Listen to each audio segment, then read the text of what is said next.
Jom belajar bersama, jom belajar bersama, bersama Ustazah Ira. Al-Quran Jawi, Aqidah Ibadah, Adab dan juga Sirah. Bismillahirrahmanirrahim. Assalamualaikum warahmatullahi wabarakatuh. Alhamdulillah kembali bersama siaran Ustazah Ira lagi, insyaAllah ya. Pada hari ini Ustazah akan teruskan pelajaran pendidikan Islam tahun 5 iaitu bidang adab. Baik, anak-anak murid Ustazah semua apa khabar? Harap sihat ya. Baik, kita teruskan. Sebelum kita mulakan pelajaran, kita baca doa dulu. Bismillahirrahmanirrahim. Allahumma aftah alaina hikmataka wansyur alaina min khazaini rahmatika ya arhamar rahimin. Ya Allah, bukakanlah ke atas kami hikmahmu dan limpahkanlah ke atas kami gedung hazanahmu. Wahai Allah yang maha pemurah lagi maha penyayang. Amin. Baik. Jadi anak-anak murid Ustazah semua bersedia ya dengan buku teks? Kita nak tengok apa yang kita nak belajar hari ni. Baik, kita tengok ada gambar apa tu? Ya, gambar Shopee. Semua orang suka membeli belah kan.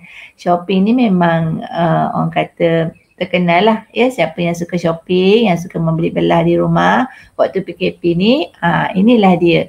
Tempat syurga ya, nak membeli belah. Baik, apa kaitan tajuk Ustazah dengan Shopee ni? Ustazah sebut tadi perkataan.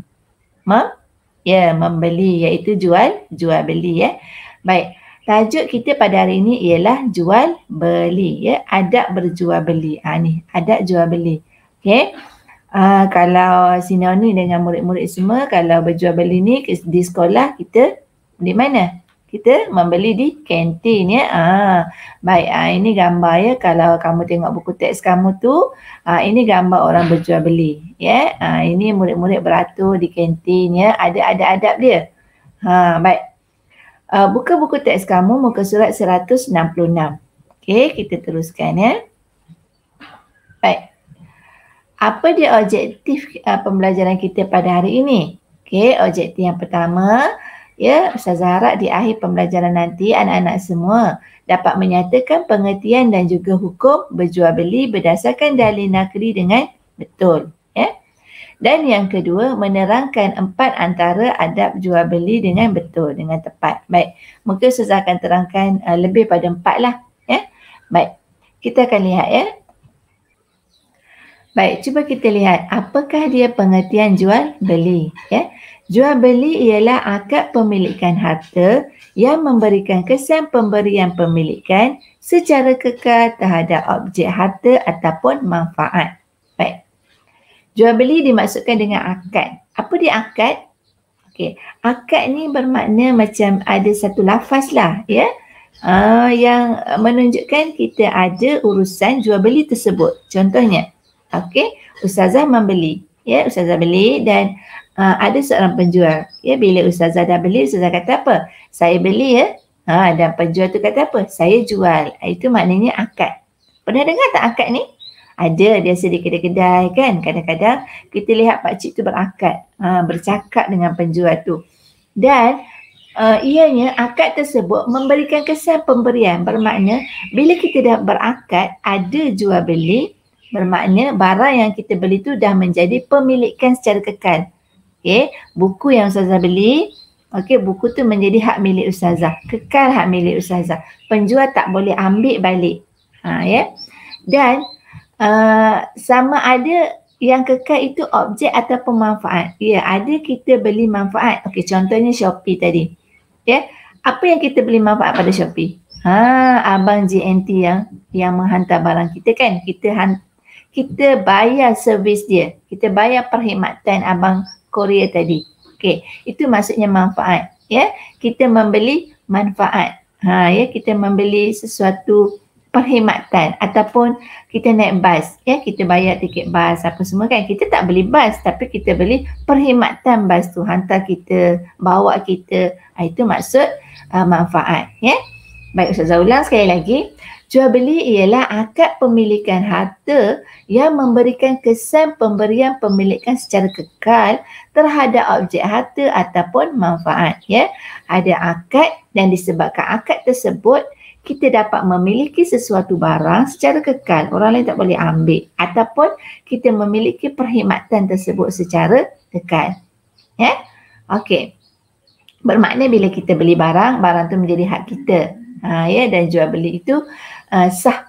Mesti sah lah. Kalau jual beli haram, tak boleh lah. Bermakna barang tu juga haram lah. Ya, nanti saya terangkan. Baik, kita lihat lagi. Dalil ya. Baik, kita lihat dalil. Apakah yang menghalalkan jual beli tersebut? Ya. Baik, kita baca bersama Ustazah. Bismillahirrahmanirrahim. Wa ahallallahu al-bay'a wa harrama riba. Baik, surah Al-Baqarah ayat 275 yang bermaksud padahal Allah Subhanahu wa taala telah menghalalkan jual beli dan mengharamkan riba. Ya. Bermakna dekat sini jual beli itu telah pun dihalalkan dalam Islam dan juga Allah mengharamkan riba. Riba ni adalah sesuatu yang berlebih-lebihan dalam jual beli. Contohnya harga barang tu RM10, kita jual dalam harga RM50. Berganda-ganda daripada keuntungan yang sepatutnya. Itu keuntungan yang lebih itu dinamakan riba. Baik.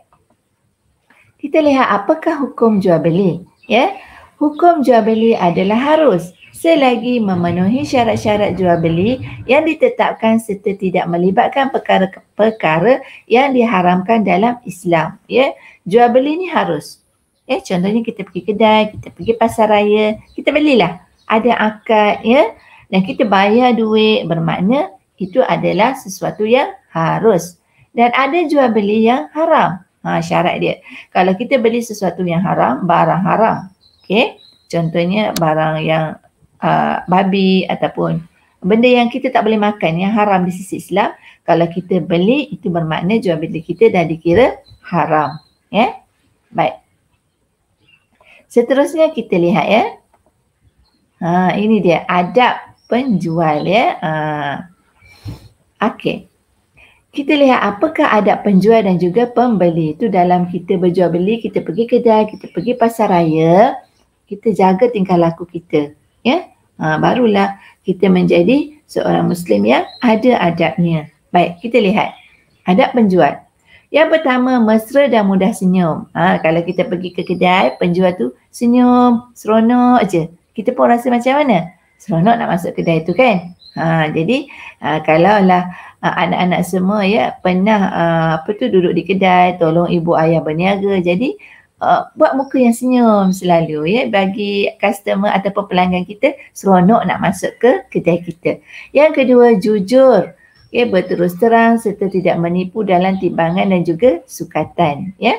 Bermakna kalau kita menjual sesuatu yang ada timbangan, contohnya kita timbang gula, jujurlah. Jangan kita cuba mengubah timbangan tersebut. Kita ubah, kita daripada sekilo gula tu jadi 2 kilo dan harga pun dengan harga 2 kilo lah. Jadi itu dah dikira menipu dalam timbangan dan juga sukatan. Baik. Yang ketiga, menjual barang yang halal dan berkualiti serta tidak menjual barang yang haram seperti arak, dadah atau sesuatu yang mengandungi unsur daripada babi. Yang ni sudah kata tadilah. Memang orang Islam memang tak boleh, tak dibenarkan, haram menjual arak, dadah ataupun sesuatu yang ada unsur daripada babi. Contohnya apa dia? Satu makanan yang memang kita tahu dalam tu ada lemak babi, kita tak boleh lah. Kan? Penjual tak boleh, pembeli lagi lah tak boleh. Baik, yang keempat, mengucapkan terima kasih setelah selesai urusan jual beli. Baik, bila kita dah membeli, ringan-ringankanlah mulut tu. Terima kasih kalau dekat kantin kan. Kita bayar duit 50 sen ataupun kita bayar duit RM1 beli mi, beli nasi lemak. Kita cakap dekat makcik kantin tu. Terima kasih makcik. Dengan senyuman Makcik pun yang tengah menjual pun senyum kan. Macam tu. Baik. Yang kelima, sabar dan bertolak ansur dengan pelanggan Yang adab penjual tadi pun Kalau dia menjual barang pun dia pun berterima kasih. Kalau kita pembeli, kita terima kasih sebab dia memberikan barang pada kita, dan penjual pun dia kena berterima kasih, ya. Kerana kerana kita membeli barang dia, ya. Sebab tu kalau kita masuk ke kedai-kedai yang adab, ya, penjualnya beradab, dengan muka senyum, ya, dengan layanan yang baik, bila kita bayar dia pun kata terima kasih, datang lagi, macam tu kan, kita pun rasa seronok, ya. Kita sebagai pembeli berterima kasih, penjual pun berterima kasih. Baik, yang kelima, sabar dan bertolak ansur dengan pelanggan, ya. Ini penjual lah, ya. Kalau lihat pelanggan tu macam cerewet ataupun banyak tanya kan, contohnya dia nak beli satu barang, okey, nak beli buku, dia tanya apa isi kandungan buku ni, kenapa buku ni mahal sangat, kita layanlah, ya, jawab dengan baik, ya. Baik, yang keenam, tidak memonopoli barang untuk dijual dengan harga yang tinggi dan hanya mengambil keuntungan pada kadar yang sepatutnya. Baik, apa maksud monopoli? Monopoli bermaksud dia mengambil semua barang, kedai dia nak jual. Okey, contohnya dia nak jual tepung, okey. Dia beli tepung dengan pembekal yang dengan kuantiti yang banyak, okey. Dia beli tepung dengan kuantiti yang banyak.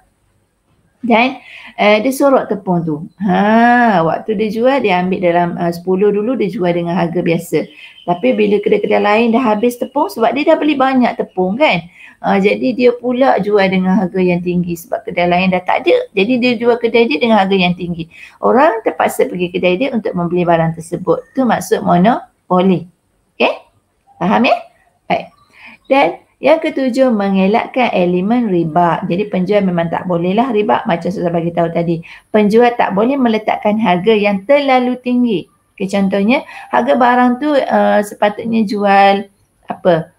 Jual beras, ya, harganya dalam RM23, jual beras kan, tapi dia jual sampai 50, 60, dengan harga yang terlalu mahal, berganda-ganda. Tak boleh, keuntungan tu dikira sebagai riba. Haram, ya, menjual barang dengan riba. Baik, seterusnya adab pembeli. Kalau tadi adab penjual, kita lihat adab pembeli. Pembeli kita lah, ya. Yang pertama, berkomunikasi secara baik. Cakap dengan elok-elok. Okay, cakap dengan penjual elok-elok. Tanya barang. Kalau lah kata kedai tu tak ada barang tu, kita jangan marah. Apalah kedai ni, ini pun tak ada barang. Tak boleh. Ya? Jadi kita cakap baik-baik. Pakcik, saya nak cari pensel lah. Pensel yang mata macam ni. Ataupun saya nak cari warna yang jadi macam ni. Kita tanya elok-elok pakcik. Ya? Ataupun tukang jual tu lah. Baik. Yang kedua, tidak membeli barang yang haram seperti arak, dadah atau sesuatu yang mengandungi unsur daripada babi. Ini yang telah saya kata tadi lah. Kalau penjual tak boleh menjual benda yang haram, pembeli lagi lah tak boleh membeli barang yang haram. Yang ketiga, menyenangkan urusan penjual. Baik, menyenangkan maksudnya kita mudahkan dia. Contohnya kita sediakan duit secukupnya kan. Kalau kita nak beli barang pensel je, kita bayar 100. Takkan menyusahkan penjual kan? Tiba-tiba beli barang kecil je, bayar 100. Tak ada duit kecil lah pakcik. Tak boleh macam tu. Kita cuba mudahkan dia. Ya? Baik, yang keempat, tenang dan tidak banyak kerenah. Okey, tenang pergi ke kedai, jangan mengamuk-ngamuk. Tak banyak kerenah. Contohnya kita pergi pasar kan. Kita tengok, ikan ni tak cantik lah. Kita jangan marah-marah. Okey. Apalah jual ikan dah busuk, jangan. Itu penjual hak dia. Jadi kita kalau tak nak beli, kita ada hak memilih. Ya? Kita pergi ke tempat lain. Kan? Kita jangan marah-marah penjual. Kalau dia jual barang yang tak elok ataupun barang yang dah rosak, sayur yang dah layu ke apa semua, kita tak nak beli, kita jangan marah. Kita ada hak pergi ke tempat lain. Ya? Kita pergi ke gerai lain. Baik, yang kelima, sabar menunggu giliran ketika membeli. Ni yang paling inilah. Ya, kalau pergi pasar raya panjang beraturnya, terutama musim PKP kan, kena jarak-jarak. Jangan merungut. Kalau nak beli kena tunggu. Kalau tak nak, tinggal letak balik barang di tempatnya, kita pun keluar. Pergi pasar raya yang tak ramai orangnya kan. Jadi kena sabarlah waktu PKP ni. Kalau giliran kita contohnya ke mana-mana saja ya, kita pergi, kalau menunggu memang kadang-kadang nak marah, rasa lama sangat kita duduk di situ kan. Jadi kita kena sabar. Okey, jangan melakukan sesuatu yang di luar jangkaan lah ya. Kalau kita rasa tak boleh nak tunggu dah, kita boleh pergi ke tempat lain lah. Macam Ustazah kata tadi, kita ada hak untuk memilih. Baik, yang keenam, berterima kasih setelah selesai urusan jual beli, ya. Kita kena cakap terima kasih. Macam Ustazah kata tadilah, kalau penjual berterima kasih, kita sebagai pembeli pun kena berterima kasih. Baik, yang ketujuh, mengelakkan pembaziran. Jangan beli terlalu banyak. Contohnya kita pergi kedai, kita tengok makanan tu sedap, nak beli. Ini beli lagi. Bila beli terlalu banyak jadi membazir, ya, terutama bulan Ramadan kan. Biasanya banyak berlaku pembaziran di bulan Ramadan. Memang kita ada hak untuk membeli, tapi ingat pembaziran itu amalan siapa? Syaitan. Baik, yang ke-8.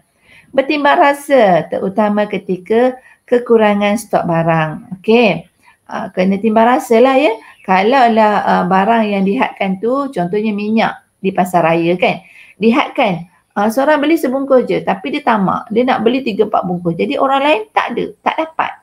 Jadi kita dah mengambil hak orang lain yang sepatutnya orang tu beli kan. Jadi kita bertimbang rasa lah. Ya, kalau ditetapkan ambil sepeket je lah. Mungkin pengeluaran minyak ketika itu terhad. Jadi ada masalah apa-apa yang berlaku. Jadi semua orang dapat satu, sama rata. Okey? Baik. Itulah adab-adab penjual dan juga pembeli. Jadi kita kena jagalah adab kita, ya. Okey. Baik, Ustazah rasa semuanya dah faham apa dia pengertian jual beli. Okey. Apa dia adab penjual, apa dia adab pembeli. Baik. Seterusnya sebagai latihan, Ustazah nak anak-anak semua salin pengertian jual beli ni, ya. Okey. Salin dalam buku ulum dan tulislah dalam buku tulis cantik-cantik. Dan dalil nakli salin. Seterusnya hukum serta adab penjual. Okey. Untuk hari ini Ustazah bagi kerja adab penjual. Mungkin yang akan datang kamu akan salin adab pembeli pula. Ya. Jadi ini bahagian yang pertama, ya. InsyaAllah ada bahagian yang kedua nanti. Kita akan sambung lagi adab berjual beli pada bahagian yang kedua. Ya. Baik, sekian daripada Ustazah. Harap semuanya bermanfaat dan memberikan pengajaran kepada anak-anak semua, ya. Jadi selamat belajar, selamat ber-PDPR. Assalamualaikum warahmatullahi wabarakatuh. Sekian, terima kasih daripada Ustazah.